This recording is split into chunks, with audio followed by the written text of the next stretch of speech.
अमरावती विधानसभा परिषदेच्या पदवीधर आणि शिक्षक मतदारसंघासाठी मतदार यादी तयार करण्याचे सुधारित वेळापत्रक जाहीर करण्यात आले आहे। 1 नोव्हेंबर हा अहर्ता दिन धरून डी-नोव्हा म्हणजेच नव्याने मतदार यादी तयार करण्याची प्रक्रिया होत आहे।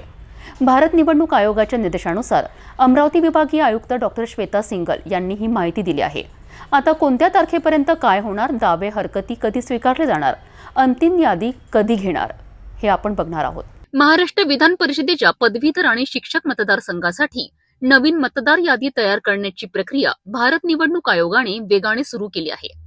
1 नोव्हेंबर हा अहर्ता दिनांक निश्चित करून डी-नोव्हा इलेक्ट्रोल रोल म्हणजेच पूर्णपणे नव्याने मतदार नोंदणीचा कार्यक्रम राबविण्यात येत आहे।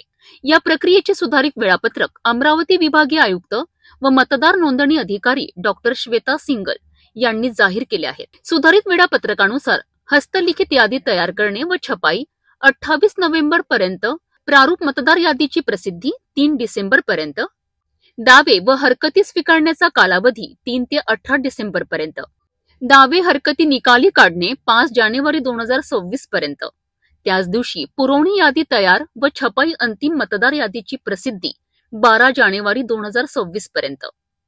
या काळात पात्र नागरिकांनी आपली कागदपत्रे तपासून योग्य वेळी दावे हरकती दाखल करण्याचे आवाहन प्रशासनाकडून करण्यात आले आहे।